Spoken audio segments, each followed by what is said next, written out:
Hi అండి. మనం ఎన్ని రకాల స్నాక్స్ తిన్నా కూడా బయట బండి మీద దొరికే బఠానీ చాట్ లాంటివి తినడానికి ఎప్పుడు ఇష్టపడుతూనే ఉంటాం కదా. అయితే అలాంటి బఠానీ చాట్ని బయట కాకుండా ఇంట్లోనే సింపుల్గా సూపర్ టేస్టీగా హెల్తీగా ఎలా చేయాలో చూద్దాం. ఈ బఠానీ చాట్ కోసం 1 కప్పు బఠానీని 8 గంటల పాటు నానబెట్టుకుని 2-3 సార్లు వాష్ చేసుకున్న తర్వాత ఒక ప్రెషర్ కుక్కర్ తీసుకుని అందులోకి వేసుకుని ఇందులోకి ఒక పెద్ద ఆలుని పైన ఉండే చెక్కు తీసేసి కొంచెం పెద్ద ముక్కలుగా కట్ చేసుకుని వేసుకుని 1/2 టీ స్పూన్ వరకు సాల్ట్, 1/4 టీ స్పూన్ వరకు పసుపు, 2.5 కప్పుల వరకు వాటర్ని వేసుకుని ప్రెషర్ కుక్కర్ మీద మూత పెట్టి 5-6 విజిల్స్ వచ్చేంత వరకు బఠానీని బాగా ఉడికించుకోవాలి. విజిల్స్ వచ్చిన తర్వాత కంప్లీట్గా ప్రెషర్ అంతా పోయేంత వరకు అలా వదిలేయాలి. ఆ తర్వాత ఓపెన్ చేసి చూస్తే బఠానీ అనేది మరీ మెత్తగా కాకుండా అలానే మరీ పలుగ్గా కాకుండా ఇలా ఉంటే మనకి చాట్కి పర్ఫెక్ట్గా బఠానీ ఉన్నట్టే. ఆ తర్వాత ఈ విధంగా నెమ్మదిగా బఠానీని మెదిపేసుకోవాలి. చూస్తున్నారు కదా, మెదిపిన తర్వాత బఠానీ అనేది ఈ విధంగా ఉండాలి. ఇప్పుడు స్టవ్ ఆన్ చేసి కడాయి పెట్టి ఇందులోకి 2 టేబుల్ స్పూన్ వరకు ఆయిల్ వేసుకుని హీట్ అయిన తర్వాత మంటను మీడియం ఫ్లేమ్లో పెట్టుకుని ఇందులోకి ఒక 1/2 స్పూన్ వరకు జీలకర్ర, ఒక పచ్చిమిర్చిని చిన్న ముక్కలుగా కట్ చేసుకుని ఇందులోకి వేసుకుని లైట్గా ఫ్రై చేసుకున్న తర్వాత ఇందులోకి ఒక చిన్న కప్పు వరకు చిన్న ముక్కలుగా కట్ చేసి పెట్టుకున్న ఉల్లిపాయ ముక్కలు కూడా యాడ్ చేసుకుని వీటిని కూడా కలుపుకుంటూ లైట్గా అయితే ఫ్రై చేసుకోవాలి.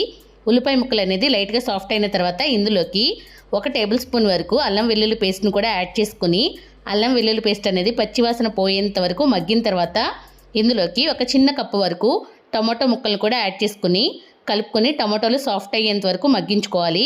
టమాటోలు సాఫ్ట్ అయిన తర్వాత ఇందులోకి టేస్ట్కి సరిపడగా 1/2 స్పూన్ వరకు సాల్ట్, 1/2 స్పూన్ వరకు పసుపు, 3/4 స్పూన్ వరకు కారం కూడా వేసుకుని అంతా కలిసేలాగా ఒకసారి మిక్స్ చేసుకోవాలి. ఉప్పు కారాలు అనేది మీ టేస్ట్కి తగ్గట్టుగా అడ్జస్ట్ చేసుకొని వేసుకోండి.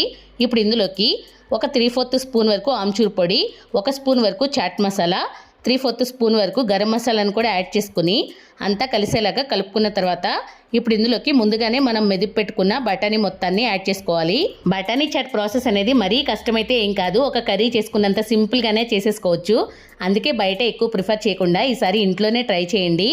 ఇలా బఠానీ వేసుకుని మెదుపుకున్న తర్వాత ఇందులోకి ఒక 3/4 గ్లాస్ వరకు వాటర్ని వేసుకుని ఒక్కసారి మిక్స్ చేసుకుని ఒక 4-5 నిమిషాల పాటు బఠానీని బాగా ఉడికించుకున్న తర్వాత ఇందులోకి శుభ్రం చేసి కట్ చేసి పెట్టుకున్న కొత్తిమీర కొద్దిగా వేసుకుని ఇంకొకసారి కలుపుకొని ఇంకొక 2-3 నిమిషాల పాటు ఉడికించుకొని చూస్తున్నారు కదా, కన్సిస్టెన్సీ ఇలా ఉందన్నప్పుడు స్టవ్ ఆఫ్ వేసుకుని ఒక బౌల్లోకి ట్రాన్స్ఫర్ చేసుకుని ఒక చిన్న కప్పు వరకు చిన్న ముక్కలుగా కట్ చేసి పెట్టుకున్న ఉల్లిపాయ ముక్కలు అలాగే టమాటో ముక్కలు కూడా వేసుకోండి.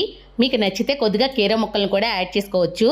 దాంతోపాటుగా కొద్దిగా కొత్తిమీరను కూడా యాడ్ చేసుకొని ఫైనల్గా ఇందులోకి మరింత టేస్ట్ని యాడ్ చేయడానికి కొద్దిగా బూందీని కూడా యాడ్ చేస్తున్నాను. బూందీకి బదులు మీరు కావాలనుకుంటే సేవ్ని కూడా యాడ్ చేసుకోవచ్చు. ఇలా అన్నీ వేసుకొని కలుపుకొని వేడిగా సర్వ్ చేసుకుని తింటే బయట బండి మీద కన్నా ఇంట్లోనే చాలా టేస్టీగా ప్రిపేర్ చేసుకోవచ్చు. ట్రై చేయండి.